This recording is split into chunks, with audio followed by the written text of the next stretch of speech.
Hello everyone, সবাইকে সোনামণি learning সেন্টারে স্বাগত। আজকের ভিডিওতে আমি নিয়ে এসেছি নবম শ্রেণীর প্রথম পর্যায়ক্রমিক মূল্যায়ন 2025 ভূগোলের একটি নমুনা প্রশ্নপত্র, অর্থাৎ একটি সাজেশন। এখানে যে প্রশ্নগুলো রাখা হয়েছে প্রত্যেকটা প্রশ্ন খুব ইম্পর্টেন্ট। তোমাদের পরীক্ষাতে যেমন প্রশ্ন থাকে ঠিক একই ধরনের প্রশ্ন এখানে রাখা হয়েছে। তোমরা ভিডিওটা প্রথম থেকে শেষ পর্যন্ত দেখতে থাকো। তাহলে চলো শুরু করার আগে আমরা প্রথমে সিলেবাসটা দেখে নেই। সিলেবাসে কী কী থাকবে।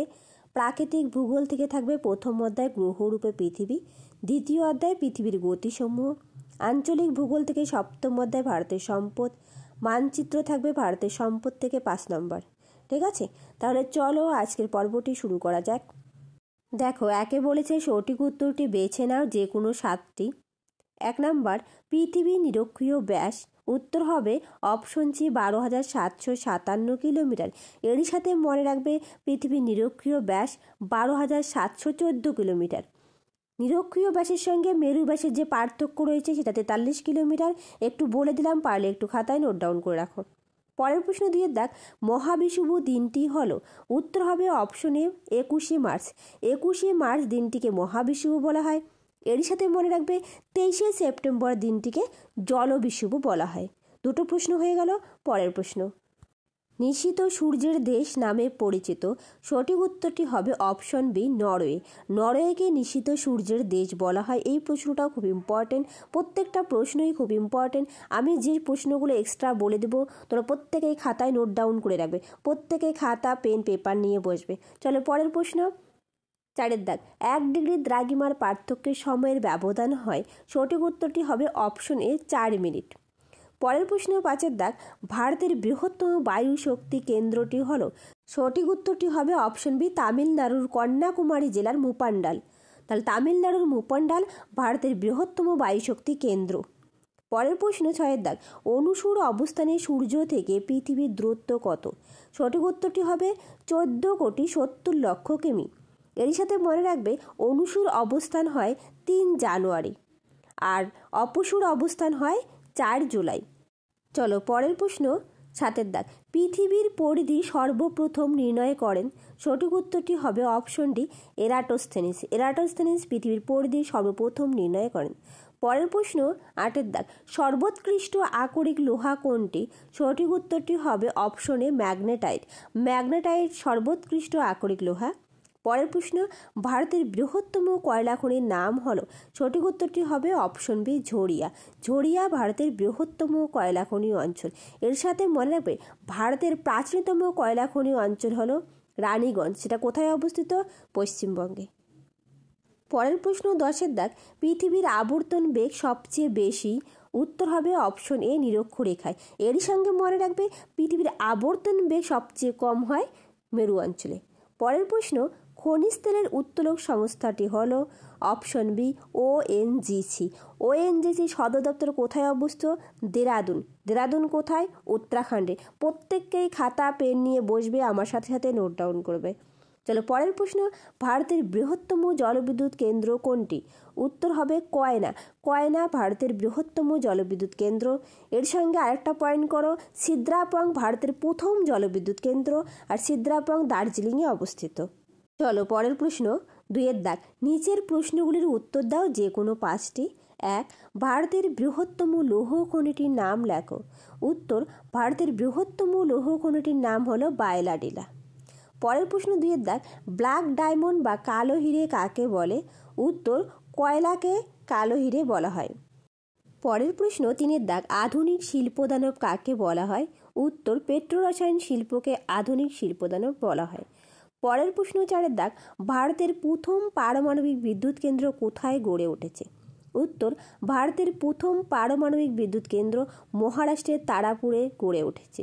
1969 খ্রিস্টাব্দে গড়ে উঠেছে, আমি সালটাও বলে দিলাম। পরের প্রশ্ন 5 দাগ, পৃথিবীর কোন গতির ফলে জোয়ার ভাটা সংঘটিত হয়? উত্তর, আবর্তন গতি। পরের প্রশ্ন 6 দাগ, কোন দিনটিকে মকর সংক্রান্তি বলে? উত্তর, 22শে ডিসেম্বর দিনটিকে মকর সংক্রান্তি বলা হয়। এর সঙ্গে মনে রাখবে 21শে জুন তারিখটিকে কর্কট সংক্রান্তি বলে। পরের প্রশ্ন 7 দাগ, একটি অদ্বিতীয় সম্পদের উদাহরণ দাও। উত্তর, ক্রায়োলাইট। ক্রায়োলাইট অদ্বিতীয় সম্পদ, আর এই ক্রায়োলাইট পাওয়া যায় গ্রিনল্যান্ডে। আর ভারতের রয়্যাল বেঙ্গল টাইগারও একটি অদ্বিতীয় সম্পদের মধ্যে পড়ে। চলো পরের প্রশ্ন, ভারতের প্রাচীনতম তৈলখনি কোনটি? উত্তর, ভারতের প্রাচীনতম তৈলখনি হলো ডিগবয়। ডিগবয় ভারতের প্রাচীনতম তৈলখনি। তার সাথে বলে রাখি, যদি তোমাদের ভিডিওটা ভালো লেগে থাকে একটা লাইক, শেয়ার অ্যান্ড কমেন্ট করবে, এবং যারা এখনও সাবস্ক্রাইব করনি তারা প্লিজ সাবস্ক্রাইব করে পাশে থাকবে। এরপর দেখো 2 বি শূন্যস্থান পূরণ করো যে কোনো তিনটি।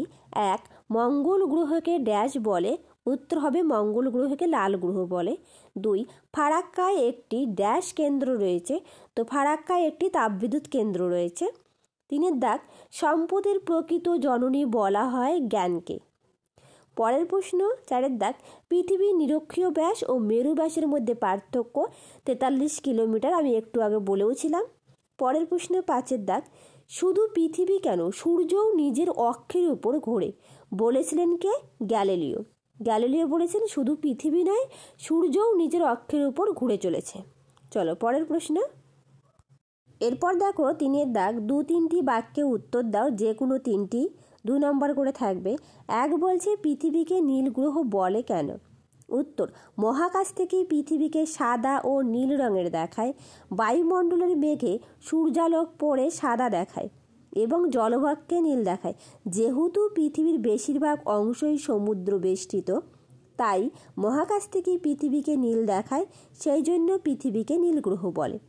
পরের প্রশ্ন 2 দাগ, সূর্যের আপাত বার্ষিক গতি কাকে বলে? উত্তর, সূর্যের বার্ষিক আপাত গতি, সূর্য স্থির, পৃথিবী তার কক্ষপথে 66.5 ডিগ্রি কোণে হেলে অবস্থান করে, সূর্যকে বছরে একবার প্রদক্ষিণ করে। ফলে সারা বছর ধরে আপাত দৃষ্টিতে সূর্যকে আমরা আকাশের উত্তর থেকে দক্ষিণে সরে গিয়ে পূর্ব আকাশে সূর্যোদয় ও পশ্চিম আকাশে অস্ত যেতে দেখি। সারা বছর ধরে আকাশে সূর্যের উত্তর থেকে দক্ষিণে ও দক্ষিণ থেকে উত্তরে আপাত ঘোরাকে সূর্যের বার্ষিক আপাতগতি বলে। সংজ্ঞাটা লেখার পর তোমরা এই পিকচারটা দেবে সূর্যের বার্ষিক গতি বা রবি মার্ক, তার কারণ পিকচার দিলে ফুল মার্কস পাওয়া যায়। দেখো, কর্কট ক্রান্তি রেখা, নিরক্ষরেখা, মকর ক্রান্তি রেখা, এদিকে দেবে 23.5 ডিগ্রি 23শে সেপ্টেম্বর এবং 23.5 ডিগ্রি উত্তর। সুন্দর করে একটা ছবি আঁকবে, ঠিক আছে? চলো পরের প্রশ্ন। 3 দাগ, ফেরেলের সূত্র কি? উত্তর, মার্কিন বিজ্ঞানী উইলিয়াম ফেরেল 1855 সালে বলেন যে পৃথিবীর আবর্তন গতির ফলে সমুদ্র স্রোত ও বায়ু প্রবাহ উত্তর গোলার্ধের ডান দিকে ও দক্ষিণ গোলার্ধের বাম দিকে বেঁকে প্রবাহিত হয়। দিগ্বিক্ষেপ সংক্রান্ত এই সূত্রটি ফেরেলের সূত্র নামে পরিচিত। তোমরা পাশের ছবিটা দেখলেই বুঝতে পারবে। দেখো, উত্তর গোলার্ধের ডান দিকে এবং দক্ষিণ গোলার্ধের বাম দিকে বেঁকে গিয়েছে। তোমরা এই পিকচারটা অবশ্যই দিবে, আমি বারবার বলছি, তার কারণ জিওগ্রাফিতে পিকচার মাস্ট। চলো পরের প্রশ্ন। 4 দাগ, জিওড কি? উত্তর, গ্রিক শব্দ জিও ও ইওর্স মিলে জিওড শব্দের উৎপত্তি। জিও এর অর্থ পৃথিবী এবং ইওর্সের অর্থ দর্শন বা দেখতে, অর্থাৎ জিওড শব্দের অর্থ পৃথিবীর মতো দেখতে বা পৃথিবীর সদৃশ্য। পৃথিবীর আকৃতির সঙ্গে অন্য কোনো বস্তুর আকৃতির কোনো মিল না থাকায় পৃথিবী তার নিজের আকৃতির সঙ্গেই একমাত্র তুলনীয়, তাই এই আকৃতিকে জিওড বলে। এক কথায় বলা যায় পৃথিবীর আকৃতি পৃথিবীর মতোই। চলো পরের প্রশ্ন। 5 দাগ, অচিরাচরিত বা অপ্রচলিত শক্তি কি? Very very important. উত্তর, যে সকল শক্তির ব্যবহার সাম্প্রতিককালে শুরু হয়েছে এবং এখনও সেভাবে বহুল পরিমাণে ব্যবহৃত হয় না, সেগুলিকে অপ্রচলিত বা অচিরাচরিত শক্তি বলা হয়। এই শক্তির উৎসগুলো আগে থেকে মানুষের জানা থাকলেও সেভাবে ব্যবহার হতো না, তবে ভবিষ্যতে এদের ব্যবহার বৃদ্ধির পূর্ণ সম্ভাবনা আছে, যেমন সৌরশক্তি, বায়ুশক্তি, জলবিদ্যুৎ শক্তি, ভূতাপ শক্তি, এগুলো। ঠিক আছে, চলো পরের প্রশ্ন। 6 দাগ, কয়লার উপজাত দ্রব্যগুলি কী কী? উত্তর, কয়লা থেকে বিভিন্ন উপজাত দ্রব্য পাওয়া যায়, যথা naphthalene, benzene, benzol, pitch, pyridine, phenol, coal gas, আলকাত্রা, স্যাকারিন, অ্যান্থ্রাসিন, টলুইন, প্যারাজাইলিন ইত্যাদি। আরও অনেক কিছু আছে, আমি এই কয়েকটা নাম দিয়েছি, তোমরা কয়েকটা নাম মুখস্থ করে নেবে। চলো পরের প্রশ্ন। ছায়াপথ বা গ্যালাক্সি কাকে বলে? উত্তর, মহাকাশে লক্ষ লক্ষ নক্ষত্র ধূলিকণা গ্যাসীয় মেঘপুঞ্জের সমাবেশে গঠিত উজ্জ্বল আলোক বলয়কে ছায়াপথ বলা হয়। বেশিরভাগ ছায়াপথগুলি দেখতে অনেকটা প্যাঁচানো প্রকৃতির। সূর্য, পৃথিবী এবং অন্যান্য সব গ্রহ এরূপ একটি ছায়াপথ আকাশগঙ্গার অন্তর্গত। পরের প্রশ্ন, অধিবর্ষ কাকে বলে? খুব ইম্পর্টেন্ট। উত্তর, ইংরেজি ক্যালেন্ডার অনুযায়ী যে সমস্ত বছরের ফেব্রুয়ারি মাসের 28 দিনের সঙ্গে একদিন যোগ করে সমগ্র বছরটি 366 দিনে গণনা করা হয় তাকে অধিবর্ষ বা লিপ ইয়ার বলে। যেমন 2012, 2016, 2020। অর্থাৎ এক কথায় বলতে গেলে অধিবর্ষ বলতে যে বছরগুলি 4 এবং 400 দিয়ে ভাগ করা হয় সেই বছরগুলি অধিবর্ষ ধরা হয়। মনে রাখবে। চলো পরের প্রশ্ন, 4-এর দাগ। 2-3টি বাক্যে উত্তর দাও। যে কোনো 3টি প্রশ্ন 3 নাম্বার করে থাকবে। 1, সম্পদ সংরক্ষণের প্রয়োজনীয়তা লেখো। খুব ইম্পর্টেন্ট। দেখো আমি লিখে দিয়েছি কয়েকটা। 1, বর্তমান সমাজে চাহিদা মিটিয়ে ভবিষ্যৎ প্রজন্মের জন্য সম্পদ গচ্ছিত রাখা। 2, অর্থনৈতিক অগ্রগতি বজায় রাখা। 3, জল, মাটি, বায়ু সহ সামগ্রিক পরিবেশের গুণগত মান বজায় রাখা। 4, সম্পদের আয়ুষ্কাল বৃদ্ধি, জীববৈচিত্র্য সংরক্ষণ। 5, সর্বদা সম্পদের যোগান অব্যাহত রাখা ইত্যাদি কারণে সম্পদ সংরক্ষণ করা খুব জরুরি। এই প্রশ্নটাও খুব ইম্পর্টেন্ট, পরীক্ষায় আসার খুব সম্ভাবনা রয়েছে। পরের প্রশ্ন দেখো 2-এর দাগ। অপসুর অনুসুর অবস্থানের মধ্যে 3টি পার্থক্য লেখো। দেখো অনেকগুলো পার্থক্য দেওয়া আছে। বিষয় দেওয়া আছে অপসুর এবং অনুসুর। দূরত্ব, 4 জুলাই পৃথিবী থেকে সূর্যের দূরত্ব প্রায় 15 কোটি 20 লক্ষ কিমি। অনুসুরে দেওয়া আছে 3 জানুয়ারি পৃথিবী থেকে সূর্যের দূরত্ব 14 কোটি 70 লক্ষ কিমি। 2, পৃথিবীর আবর্তন গতিবেগ। অপসুর অবস্থানে পৃথিবীর আবর্তন গতিবেগ কমে যায়, কিন্তু অনুসুর অবস্থানে পৃথিবীর আবর্তন বেগ বেড়ে যায়। 3 নম্বর পয়েন্ট, সূর্যের আকার। অপসুরে সূর্যকে ছোট দেখায়, অনুসুরে সূর্যকে বড় দেখায়। 4 নম্বর, তাপ গ্রহণ মাত্রা। অপসুরের সময় পৃথিবী সূর্য থেকে কম তাপ লাভ করে, অনুসুর অবস্থানে পৃথিবী সূর্য থেকে বেশি তাপ লাভ করে। প্রভাব, অপসুরে পরিক্রমণের বেগ কমে যায়, কিন্তু অনুসুরে পরিক্রমণের বেগ বেড়ে যায়। তোমাদের পরীক্ষাতে যে কয়েকটা লিখতে বলবে তোমরা সেই কয়েকটাই লিখবে, ঠিক আছে? তার সাথে ছবিটা অবশ্যই দিবে। আমি ছবিটা দেখিয়ে দিচ্ছি। দেখো, পৃথিবীর কক্ষপথের আকৃতি এবং অনুসুর ও অপসুর অবস্থান। দেখো, অপসুর অবস্থান 15 কোটি 20 লক্ষ কিমি। 4 জুলাই হয়। সূর্য আর পৃথিবীর দূরত্বটা অনেকটা বেশি, আর পৃথিবী ও সূর্যের দূরত্ব যেখানে কম, অনুসুর অবস্থান 14 কোটি 70 লক্ষ কিমি, আর সেটি কবে হয়? 3 জানুয়ারি। এরকম করে সুন্দর করে একটা ছবি এঁকে অবশ্যই দেখাবে। তাহলে চলো পরের প্রশ্ন। এরপর দেখো 3-এর দাগ। প্রচলিত ও অপ্রচলিত শক্তির মধ্যে পার্থক্য লেখো। ভেরি ভেরি ইম্পর্টেন্ট এই প্রশ্নটা। তোমরা প্রত্যেকেই তোমাদের বই থেকে খুব সুন্দর করে হয়তো দেওয়া আছে, সেখান থেকে মুখস্থ করে নেবে। আমি এটা বইয়ের থেকেই দিয়েছি তুলে। দেখো, বিষয় প্রচলিত শক্তি বা চিরাচরিত, অপ্রচলিত বা অচিরাচরিত শক্তি। এটা অচিরাচরিত শক্তি হবে, পাশে বা করে দেওয়া আছে। দেখো, বিষয় কি বলছে? শক্তি সম্পদের প্রকৃতি।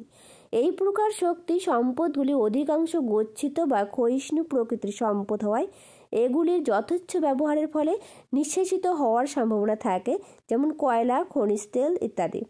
আর অপ্রচলিত শক্তির ক্ষেত্রে কি হয়? এই প্রকার শক্তি সম্পদগুলি প্রবাহমান প্রকৃতির সম্পদ হওয়ায় এইগুলির যথেচ্ছ ব্যবহারের পরেও নিঃশেষ হওয়ার সম্ভাবনা তেমন থাকে না, যেমন সৌরশক্তি, বায়ুশক্তি, জোয়ার ভাটা শক্তি, ভূতাপ শক্তি, ঠিক আছে? 2 নম্বর পয়েন্ট, উৎপাদন বা আহরণ। প্রচলিত শক্তির ক্ষেত্রে শক্তি সম্পদের উৎসসমূহের উত্তোলন এবং প্রক্রিয়াকরণের ব্যয় যথেষ্ট বেশি হয়, ফলে এক্ষেত্রে মূলধন বেশি প্রয়োজন হয়। অপ্রচলিত শক্তির ক্ষেত্রে এই প্রকার শক্তি সম্পদের উৎসসমূহ থেকে শক্তি সম্পদের জন্য ব্যয় অনেক কম হয়। তোমরা একটু বই থেকে পড়ে নিবে, আর যাদের বইয়ে এই পার্থক্যটা নেই তারা অবশ্যই খাতায় নোট ডাউন করে রাখবে এবং স্ক্রিনশট করে রাখবে পারলে। চলো পরের প্রশ্ন, 4-এর দাগ। সৌরশক্তির সুবিধা অসুবিধাগুলি লেখো। এই প্রশ্নটা খুব ইম্পর্টেন্ট। সৌরশক্তির সুবিধা: 1, এই শক্তি উৎপাদনের ক্ষেত্রে কোনো পৌনঃপুনিক ব্যয় নেই। 2, আকাশ মেঘাচ্ছন্ন থাকলেও সৌরশক্তি উৎপাদন করা সম্ভব নয়। 3, এটি পরিবেশ বান্ধব। পুনর্ভব প্রকৃতির। 4. সৌরশক্তি উৎপাদনের ক্ষেত্রে সহজ পদ্ধতি ব্যবহার করা হয়। সৌরশক্তির অসুবিধাগুলো দেখো। 1. এই শক্তি উৎপাদনের ব্যয় তুলনামূলক অনেক বেশি। 2. মেরু অঞ্চলে বা নাতিশীতোষ্ণ অঞ্চলে একটানা বৃষ্টি পড়ে সৌরশক্তি উৎপাদন করা যায় না। 3. সৌরশক্তি উৎপাদন কেন্দ্র গড়ে তোলার জন্য উপযুক্ত জমির অভাব রয়েছে। তো সুবিধা ও অসুবিধাগুলো খুব ইম্পর্টেন্ট প্রশ্ন। এরপর দেখো 5-এর দাগ, জিপিএসের ব্যবহার লেখো। এই প্রশ্নটা খুব ইম্পর্টেন্ট। পয়েন্ট করে করে দিয়েছি, তোমরা পয়েন্ট করে করেই লিখবে। এ. পৃথিবী সংক্রান্ত তথ্য।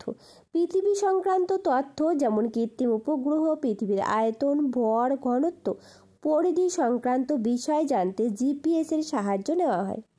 2 অর্থাৎ বি. কোনো স্থানের অবস্থান নির্ণয়। জিপিএস যন্ত্রের মাধ্যমে খুব সহজেই কোনো স্থানের নিখুঁত অক্ষাংশ, দ্রাঘিমা ও উচ্চতা নির্ণয় করা যায়। 3. প্রতিরক্ষা খাতে ব্যবহার। প্রতিরক্ষা খাতে জিপিএসের বহুমুখী ব্যবহার লক্ষ্য করা যায়। কোনো স্থানে সৈন্য প্রেরণ, বিপক্ষ সেনা ছাউনির অবস্থান নির্ণয়, অপরিচিত ভূভাগের অক্ষাংশ, দ্রাঘিমা নির্ণয়ে, সেনা মোতায়েন, প্রতিরক্ষা প্রভৃতির ক্ষেত্রে জিপিএস ব্যবহার করা হয়। পরের পয়েন্ট ডি. শত্রু মোকাবিলা। প্রতিরক্ষা বিমান থেকে লক্ষ্যস্থানের অবস্থান নির্ণয় করে। বিমান থেকে গোলা নিক্ষেপ, মিসাইল উৎক্ষেপণ জিপিএস যন্ত্র বহুল ব্যবহার করা হয়। তারপর দেখো মোবাইল ফোন। বর্তমানে উন্নত প্রযুক্তিবিদ্যা দ্বারা মোবাইল ফোনেও জিপিএস পরিষেবার সুবিধা রয়েছে, যার দ্বারা স্থানীয় সময় নির্ণয় করা যায়। এই জিপিএস মোবাইল ফোনেও রয়েছে।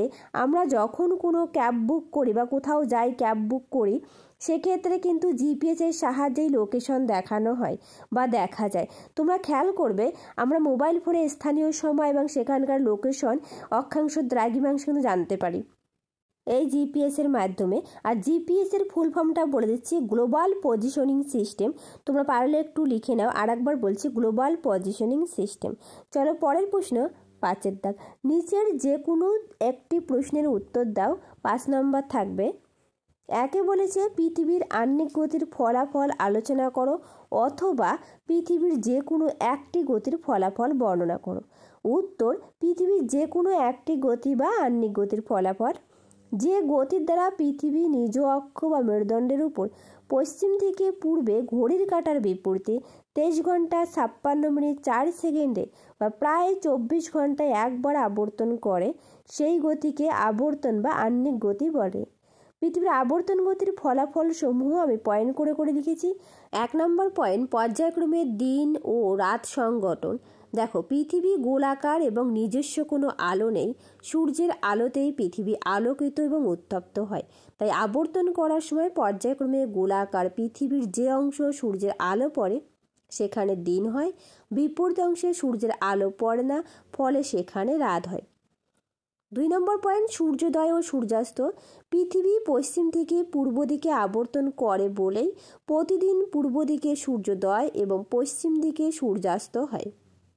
এভাবে তোমরা লিখবে পয়েন্ট করে করে। আমি একটি চিত্র দেখাচ্ছি, চিত্রটা খুব ইম্পর্টেন্ট, চলো দেখে নেই। দেখো চিত্রটা, সূর্য আর এটা পৃথিবী। সূর্যের যে অংশের সামনে রয়েছে সেই অংশটা দিন হয়েছে, আর সূর্যের যে অংশটা পিছনের দিকে রয়েছে সেখানে রাত্রি হয়েছে। আর দিন ও রাত্রে যে মাঝখানে যে সীমারেখাটা রয়েছে সেটাকে ছায়াবৃত্ত বলা হয়। পরীক্ষায় ছায়াবৃত্তকে সেটাও আসতে পারে। এভাবে দিন রাত্রি সংগঠন হয়। অবশ্যই পিকচার দিবে। দেখো ছবিগুলো খুব কঠিন নয়, একদম সহজই আছে, পরীক্ষার হলে খুব সুন্দর করে আঁকবে। পরের পয়েন্ট 3 নাম্বার, সময় নির্ধারণ। নিজ অক্ষের উপর একবার সম্পূর্ণভাবে আবর্তন করতে পৃথিবীর সময় লাগে 24 ঘন্টা বা একদিন। প্রতিটি ঘন্টাকে 60 মিনিটে, প্রতিটি মিনিটকে 60 সেকেন্ডে ভাগ করে সহজে সময় নির্ধারণ করা যায়। পরের পয়েন্ট 4, নিয়ত বায়ুপ্রবাহ ও সমুদ্র স্রোতের দিক বিক্ষেপ। নিরক্ষরেখা থেকে মেরুর দিকে পৃথিবীর পরিধি ক্রমশ কমতে থাকে, ফলে নিরক্ষরেখাতে পৃথিবীর আবর্তনের গতিবেগ সবচেয়ে বেশি হয়, আর মেরুর দিকে ক্রমশ কমে যায়। এটা শর্ট কোশ্চেন আসতে পারে। পৃথিবীর কোথায় আবর্তনের বেগ সবচেয়ে বেশি? সেটা নিরক্ষীয় অঞ্চলে, আর মেরুতে সব থেকে কম। পৃথিবীর আবর্তন বেগের এই তারতম্যের জন্য নিয়ত বায়ুপ্রবাহ, সমুদ্রছেদ প্রভৃতি উত্তর গোলার্ধের ডান দিক এবং দক্ষিণ গোলার্ধের বাম দিকে বেঁকে প্রবাহিত হয়। এটা ফেরেলের সূত্র অনুসারে হয়। একটু আগে আমি ফেরেলের সূত্রের যে পিকচারটা দিয়েছিলাম সেই পিকচারটা তোমরা এখানেও দিবে, ঠিক আছে, চলো পরের পয়েন্ট 5 জোয়ার ভাটা সৃষ্টি। মাধ্যাকর্ষণের নিয়ম অনুসারে চাঁদ ও সূর্য উভয়ই পৃথিবীকে আকর্ষণ করে, কিন্তু সূর্যের তুলনায় চাঁদ পৃথিবীর নিকটবর্তী বলে পৃথিবীর উপর চাঁদের আকর্ষণের প্রভাব অপেক্ষাকৃত বেশি। আবর্তনের সময় পৃথিবীর যে স্থান চাঁদের সামনে আসে সেই স্থানে জলরাশি ফুলে ওঠে এবং সেই স্থানে মুখ্য জোয়ার হয়। একই সময় এর ঠিক বিপরীত দিকে পৃথিবীর আবর্তনের ফলে উদ্ভূত কেন্দ্র বহির্মুখী বা বিকর্ষণ শক্তির প্রভাবে গৌণ জোয়ার হয় এবং এর সমকোণে অবস্থিত স্থানগুলিতে তখন ভাটা হয়। এরও যে পিকচারটা রয়েছে, পিকচারটা অবশ্যই দিবে, চলো দেখে নেওয়া যাক। দেখো পিকচারটা, আমরা জানি চাঁদ ও সূর্য উভয়ই মহাকর্ষ শক্তি অনুযায়ী পৃথিবীকে আকর্ষণ করে, কিন্তু দেখো সূর্যের তুলনায় পৃথিবী চাঁদের নিকটবর্তী বলে চাঁদের আকর্ষণের প্রভাবটা একটু হলেও বেশি। তাই আবর্তনের সময় পৃথিবীর যে স্থান চাঁদের সামনে আসে সেখানে জলরাশি ফুলে ওঠে, আর সেখানেই কি হয়, মুখ্য জোয়ার হয়। আর মুখ্য জোয়ার যেখানে হয় ঠিক তার বিপরীত স্থানে গৌণ জোয়ার হয়। তাহলে বোঝা গেল পিকচারটা, তোমরা এভাবে সুন্দর করে আঁকবে। চলো পরের প্রশ্ন 2 দাগ। উত্তর ভারত অপেক্ষা দক্ষিণ ভারতে জলবিদ্যুৎ শক্তির উন্নতি লাভের কারণগুলি লেখো। ভেরি ভেরি ইম্পর্টেন্ট প্রশ্ন। দক্ষিণ ভারতে জলবিদ্যুৎ শক্তির উন্নতি লাভের কারণগুলি: 1. পর্যাপ্ত জলপ্রবাহ। উত্তর ভারতের নদীগুলি হিমালয়ের বরফ গলা জলে পুষ্ট হয়। সারা বছর যথেষ্ট বৃষ্টির জল না পাওয়ায় নদীগুলিতে জলবিদ্যুৎ উৎপাদনের জন্য যথেষ্ট জলপ্রবাহ থাকে না।